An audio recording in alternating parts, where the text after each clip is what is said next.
My name is Alexis Grant. I'm 29. And the worst thing my sister ever did to me wasn't what she said to my face. It was what she posted on TikTok. I found it by accident, scrolling on my couch after a long day downtown, when her face popped up on my For You page with the caption, "We finally did it." The video opens on my mom, already crying on the living room couch like she's in some low-budget reality show. Mascara streaked, tissue in hand. She looks straight into the camera and says, "I gave her everything. She gave me nothing." Cut. Now it's my dad in the garage, shoving my clothes into black trash bags and tossing them toward the curb. "Grown and still useless," he says, like he's delivering a line he rehearsed. "Sometimes you have to evict dead weight." Another cut, and my sister spins the camera around on herself, walking down the hallway toward my old bedroom. She nudges a bag with her foot and laughs for her followers. On-screen text pops up, "Kicking our adult daughter out so she finally grows up." Hashtags roll across the bottom. "Tough love," "family boundaries," "no more free rides." Someone added dramatic music, jump cuts, captions about choosing peace. By the time the video ends, the view count is already past 1 million. The comments are full of strangers calling me lazy, spoiled, a leech, telling my parents they're heroes. I watch the whole thing twice, heart pounding, and then I notice the detail that makes my stomach turn, the date on the upload, the way they talk like I still live there, the way they pretend this is the first time my things have ever touched a trash bag. I don't comment. I don't call. I tap the 3 dots, hit save video, back it up to the cloud and an external drive. Because if my family is willing to humiliate me in front of 1 million people for views, they have no idea what I'm willing to do with one downloaded TikTok. And a week from that moment, when my phone starts lighting up with their "please don't do this" messages, you'll understand exactly why. People watching that TikTok think I've been freeloading off my parents my whole life. The truth is, I moved out of that little house in Cicero the second I could. At 22, I was in a cramped studio off the Blue Line, juggling entry-level work at the hospital system and night classes, paying my own rent, my own loans, my own everything. I built a life in Chicago the slow way. Cheap takeout, secondhand furniture, walking to save bus fare, saying no to trips and concerts because my student loan balance felt like a boulder I had to drag uphill. For years, the only time I lived at my parents' place was on holidays, when I brought dessert and left with Tupperware. That didn't make it into the video. What did, conveniently, also leave the frame was why I ever went back. About 1.5 years before that TikTok, my dad hurt his back at the warehouse in Joliet. Forklift, concrete floor, years of lifting more than he should. Whatever the exact mix was, it ended with him on pain meds and out of full-time hours. My mom was already down to part-time at the dental office because they didn't need as much front desk coverage. Bills didn't care. The mortgage, the heat in winter, the car payment, my dad's prescriptions, they all kept coming. The calls started as, "We miss you," and slowly turned into, "We're scared. We don't know how we're going to keep the house." Meanwhile, my sister Taylor had already dragged her suitcase back into her childhood bedroom after a messy breakup, working salon hours in River North and pouring half her paycheck into hair products and ring lights. My brother Connor was bouncing between bartender and server shifts in Wrigleyville, always about to pick up more hours, always mysteriously broke. I was the only one with a steady salary and benefits. You can guess who they turned to. Moving back temporarily sounded practical. If I stayed in my parents' house in Cicero, I could redirect my rent money to the mortgage, help them catch up, and then get my own place again once things stabilized. That was the pitch. So for 18 months, I sent my parents $1,200 to $1,300 a month. On top of that, I covered Costco runs, paid the ComEd bill more times than I can count, put new tires on my dad's car, hired a plumber when the basement flooded, and sent a few lump sums straight to maxed out credit cards because the late fees were killing them. I did the math once, just to torture myself. Roughly $25,000 of my income disappeared into that house in a year and a half. During that same time, Taylor didn't suddenly become some selfless provider. She filmed day-in-my-life salon videos and posted brunch pictures from River North like she was killing it on her own. Connor bought new sneakers and went to Cubs games, for the vibes. When I finally told my parents I was moving back to my own apartment in Logan Square and that the $1,200 a month train was stopping, you'd have thought I'd confessed to a crime. They called me ungrateful, said I was abandoning them in their worst season, like the last 18 months had been some kind of warm-up act. I still left. I signed a lease, packed my car, and moved out weeks before that TikTok was ever filmed. The bags in their video? Those were the leftovers, the things I'd planned to pick up later. The whole kicking me out scene was staged after I was already gone. They didn't just rewrite my life for strangers online. They erased everything I actually did for them. And knowing that, you have to wonder, what kind of family chooses likes and views over the one person who is actually keeping the lights on? When that video blew up, everyone expected me to explode too. My mom probably pictured me calling in tears, begging them to take it down. Taylor probably imagined a screaming match they could turn into a follow-up TikTok about setting boundaries with toxic family. Instead, I did the one thing none of them saw coming. Nothing. I didn't text the group chat. I didn't answer their calls. I muted their profiles and went to work like usual. But I watched. I watched the view count climb past 1 million. I watched strangers stitch the video, praising my parents for being brave enough to kick out a freeloader. I watched people speculate that I must be an addict, or mentally ill, or refusing to work. Every wild, ugly assumption they made about me sat on top of a foundation my own family laid. That hurt worse than anything my mom actually said on camera. So I opened my banking app. If they were going to pretend I'd never given them anything, I wanted to see exactly how much nothing looked like. I scrolled back 18 months and started screenshotting. Every transfer labeled rent or mortgage, every Zelle payment for electric, every random lump sum to my mom when she texted that the card had been declined at the grocery store. I pulled old email receipts from Costco, invoices from the plumber, the tire shop, the HVAC guy, all with my name and the Cicero address. I dug out the lease from my Logan Square apartment the first time I lived there, and the new lease I'd just signed, proving I'd been on my own long before they decided to go viral. Then I went back through my messages with my parents. There they were in black and white, my mom saying, "I hate asking you again, but we can't make the mortgage without you." My dad promising he'd pay me back when his hours go back up. Texts about me covering minimum payments so the late fees would stop. None of it fit the story they were selling online. When I sent a couple of those screenshots to my Aunt Monica with, "Hey, can I get your opinion on something?" she called me in less than 5 minutes. She'd seen the TikTok because someone at her office thought it was wild that it was her niece. She'd believed it until I walked her through the numbers. Listening to her curse under her breath as she realized how much I'd actually paid for that house felt like the first time in weeks an adult in this family saw me clearly. "Lex," she said quietly, "they didn't just embarrass you. They lied. You know you can do something about this, right?" The idea of doing something that wasn't just crying or posting my own rant flipped a switch in my brain. I started Googling defamation attorneys in Chicago, the kind of lawyers people call when their lives get ruined by viral lies. Sitting at my little kitchen table with my laptop, I filled out a contact form, attached the TikTok, my screenshots, and hit send. A few days later, I was in a quiet office downtown, watching a man in a navy suit play the video of my eviction on his monitor.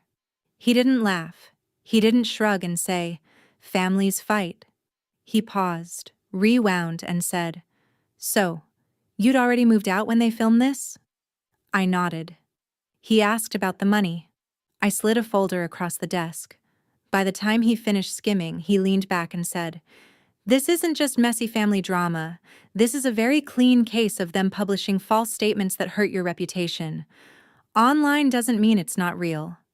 Walking out of that meeting, I still hadn't sent a single angry text.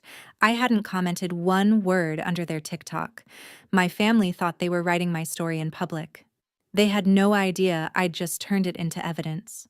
The attorney didn't tell me to forgive and forget. He told me to document and act. Within a week of that first meeting, he'd drafted a cease and desist letter that laid everything out in blunt legal language.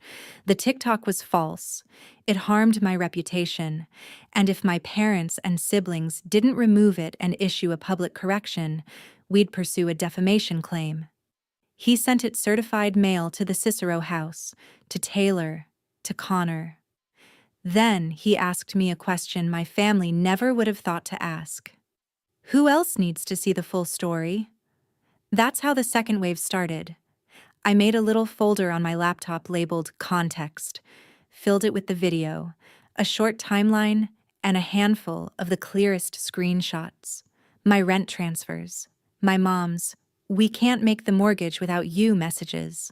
With his blessing, I emailed that folder to 4 places: the salon in River North, where Taylor bragged about being the content queen; the distribution center in Joliet, where my dad pushed a forklift until his back gave out; the dental office in Cicero, where my mom worked the front desk; and the sports bar in Wrigleyville, where Connor poured drinks and posted clips from behind the bar.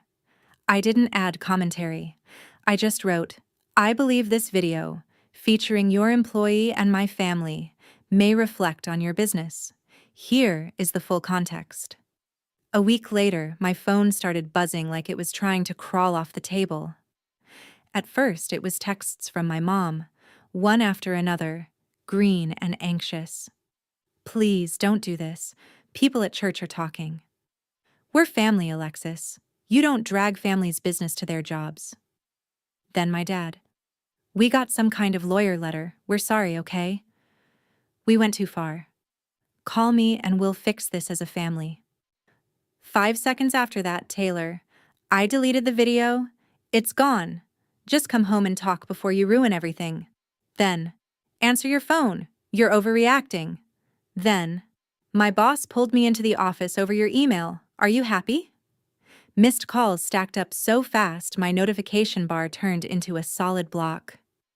Voicemail after voicemail. My mom crying for real this time. My dad's voice tight with panic instead of fake disappointment. Taylor swinging between apologizing and accusing me of blowing this out of proportion. Connor snapping, "You couldn't just talk to us? You had to go nuclear?" Later, I heard what my little context package had done.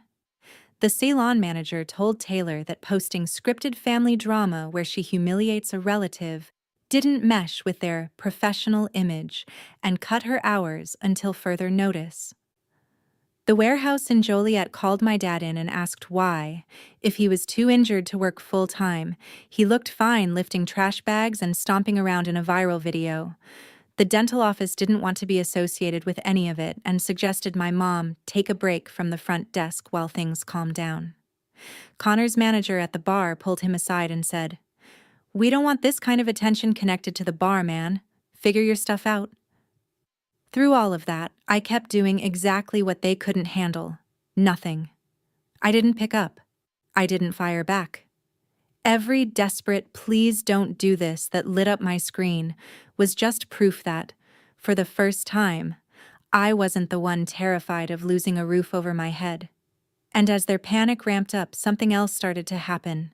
People outside that house, people with the same last name as me, began to see the truth and pick sides. My Aunt Monica was the first one to say out loud what everyone else was whispering. She called me after church that Sunday, her voice low but steady. She'd already heard my mom's version about me trying to destroy the family and getting everyone in trouble at work. But Monica isn't stupid. Deb said you sent stuff to their jobs, she started. So I asked her why there's a video of my niece being thrown out with trash bags like some stray dog. I told her everything, not just the money but the timeline, the fact that I'd moved out weeks before they filmed, how they'd built that TikTok on top of a lie. I could hear her breathe out slowly on the other end. They left all of that out, she said. Funny what people forget when they're the star of the story. Within days, the family group texts that never include me were apparently on fire. My mom was telling relatives I'd gone legal and turned on my own blood. Monica started sending screenshots of my transfers and messages into a separate thread with cousins who had watched the video and believed it. A couple of them reached out to me on their own, sheepish, saying things like, "I didn't know. I'm sorry I commented." For the first time, the narrative wasn't completely under my parents' control. That's when my dad suggested we all sit down like adults and talk. He picked a chain diner off the highway, the kind of place with laminated menus and sticky syrup bottles. I showed up, and they were already in a booth.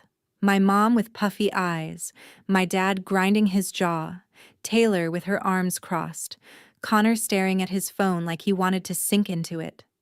My dad opened with, "We're here because we're family, not because of some lawyer." My mom jumped in about how humiliated she was, how her friends at church saw the video and then heard about the letter, how she never meant to hurt me, she just got carried away telling our truth. Taylor called the TikTok a coping mechanism, said it was real and raw, and that people connected to it. Not one of them used the word lie. When I brought up the money, the 18 months of transfers, the receipts, my dad waved a hand like he was shooing a fly. "We know you helped. We're not saying you didn't," he said. "But you didn't have to go after our jobs. That was crossing a line."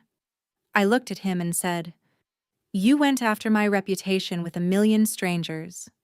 The table went quiet for a second. Then came their version of a solution. They'd take down any remaining clips, post a vague, "Families go through hard times, we're working on ours" message, and I would drop the legal stuff and stop dragging them into it. No mention of admitting the video was staged, no plan to say I'd supported them financially, nothing that would cost them pride in front of their followers. "We're offering an olive branch," my mom said, like I was supposed to be grateful. I told them my attorney wanted a clear public correction and that I agreed with him. My dad's face hardened. "You'd really rather see your own parents in court than just move on?" he asked. Before I could answer, Aunt Monica slid into the booth next to me. I hadn't even seen her come in. "She didn't put you in court, Ray," she said coolly. "You recorded, edited, and published your own lawsuit." My mom snapped that this was between us and our daughter, but Monica just shook her head. "You made it everyone's business the second you hit post." A few days after that disaster of a breakfast, my Uncle Todd tried his own version of peacemaking at a park in Cicero. Same script, same guilt, same refusal to say the word wrong. By then, something else had happened. The family TikTok account that hosted the eviction video had been flagged enough times that it was suddenly under review. Taylor texted me that she'd lost a brand collab because they didn't like the drama. Her follower count started to slide in real time. For people who built a whole persona on controlling the story, they were starting to learn what it felt like when they weren't the ones holding the camera anymore. I thought the diner showdown would be the peak, but my dad isn't the type to leave a bad idea alone. A week later, he showed up at my job. I was coming back from grabbing coffee in the hospital cafeteria when I saw him in the lobby, holding a manila envelope and looking completely out of place among scrubs and visitor badges. "We need to talk," he said, ignoring the sign that clearly said no unauthorized visitors beyond this point. I walked him to a quiet corner and told him he had 5 minutes. He opened the envelope and spread out papers on a bench like we were in some courtroom drama. Mortgage notices stamped in red, credit card statements with minimums past due, a letter from the bank about Potential foreclosure proceedings. "This is what you're doing," he said, tapping the page. "Without your $1,200 a month, we're drowning. Are you really going to watch us lose the house you grew up in?" I looked at the numbers, at the balances that had been building long before I moved back in, and asked the question he never wanted to answer. "How much are Taylor and Connor paying?" He hesitated for half a second too long. "They help when they can," he said. "They're still getting on their feet. You're the one with a real job." I almost laughed. "So, the real job means I'm a walking ATM forever, but they get to stay children with ring lights and bar tabs." He told me I was being dramatic and that my email to his work had put his position at risk. I reminded him that my position at my job depends on people not believing I'm some unstable freeloader. "You did that?" I said. "I didn't." He left angry, muttering about ungrateful kids and how he never would have treated his parents like this. The irony almost choked me. A few days later, Taylor pivoted to Plan B, playing the victim online. Since the family account was under review, she used her personal profile. The video was shot in her car, barefaced, eyes red. She talked about having a sibling who cares more about money and image than family. How I'd weaponize the system against my own parents. How people think they want boundaries until those boundaries cost their mom her job. Comments poured in, some sympathetic, a lot not. It took about 3 hours for someone to dig up the original eviction clip, the one she'd sworn was deleted, and splice it next to photos of her brunches, her new boots, a weekend in Nashville she'd posted about 2 months earlier. "If you're so broke, why are you always at bottomless mimosas?" one comment said. Another, "You humiliated your sister for clout, and now you're shocked there are consequences?" The tide online started to shift. Meanwhile, my attorney filed the complaint. Once the lawsuit was official, we moved into discovery.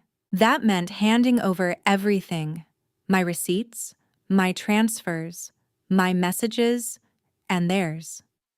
Emails between my parents and Taylor about how to frame the video, a group chat where Taylor literally wrote, "If this goes viral, maybe we can get a brand deal and finally get ahead." Messages where my mom practiced her speech about giving me everything. Jokes from Connor about, "We should make a part 2 where we throw her stuff on the lawn." Reading through those screenshots felt like watching them rehearse a play about my life while I stood off stage paying for the props. As if that wasn't enough, the warehouse HR department in Joliet opened an internal review of my dad's sick leave. Now that they'd seen him hauling trash bags and stomping around just fine, my mom's church friends, the same ones she'd cried to about her useless daughter, started reaching out to Monica with uncomfortable questions. When Monica calmly laid out the truth, some of them quietly stopped inviting my mom to things.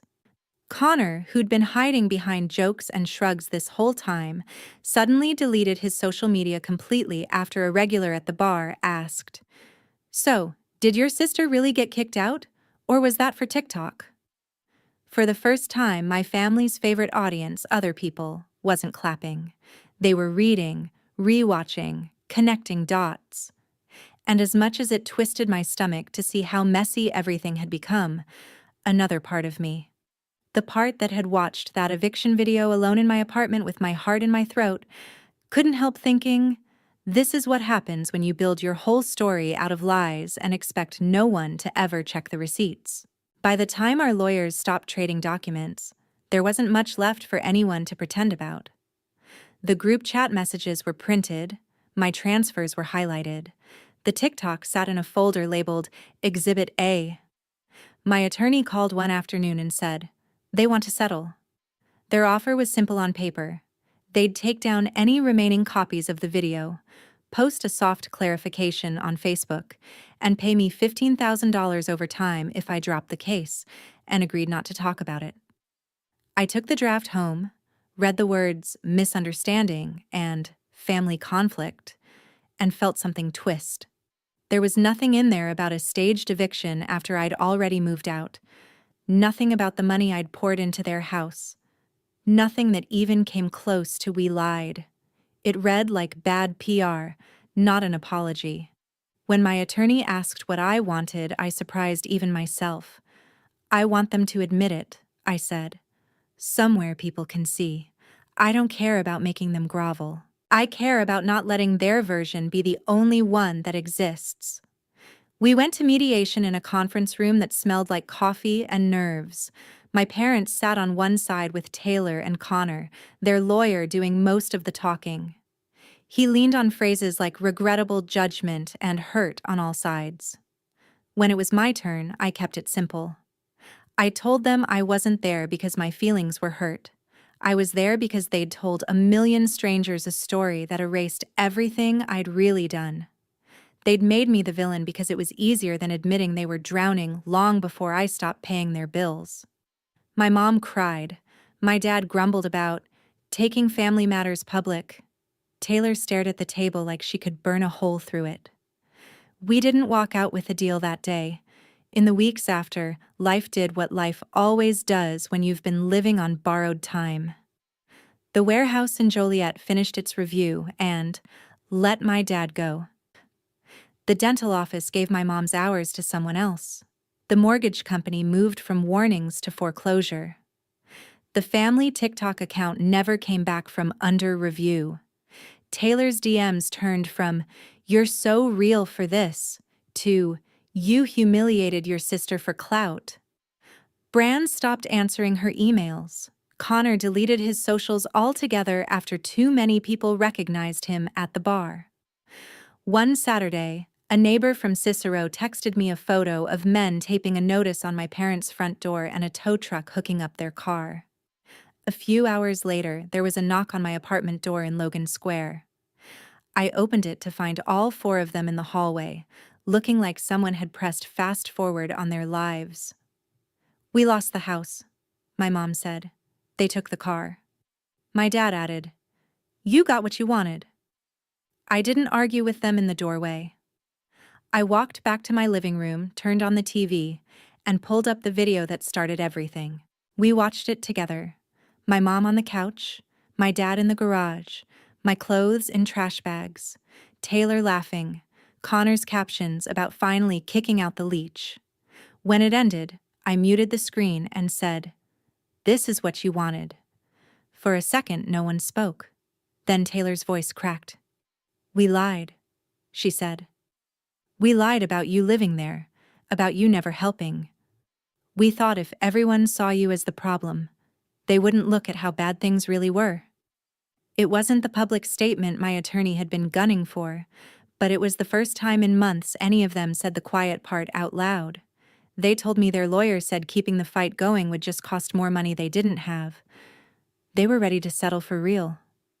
The agreement we finally signed was smaller than the first one on the money side, and bigger where it mattered to me. In writing, they admitted the video misrepresented what happened, that I'd already moved out, that they'd staged a scene to look like they were kicking me out, that I had supported the mortgage and bills for months. They agreed to post a clear apology on the platforms they still had, saying the way they portrayed me wasn't true. It wasn't dramatic. No one went live sobbing. They posted the apology, a few dozen people saw it, and the internet moved on like it always does. I screenshotted it, sent a copy to my lawyer, saved it in the same folder as everything else, and then closed the tab. I didn't stitch it, didn't turn it into my own revenge content. I was tired of my life being something other people scrolled past. The real payoff didn't feel like winning a fight. It felt like absence. It felt like waking up in the morning and not checking my phone to see if someone had turned my name into a hashtag again. It felt like logging into my bank account and knowing every dollar in there was mine and mine alone, not already mentally assigned to someone else's overdue notice. It felt like telling my Aunt Monica over takeout, "I'm not sending them money anymore," and having her nod and say, "Good," instead of guilt-tripping me. As for my parents and my siblings, their lives got smaller in ways that had nothing to do with me. They moved into a cheaper apartment farther out, took jobs that didn't look good on social media but actually paid. Holidays got awkward and quiet.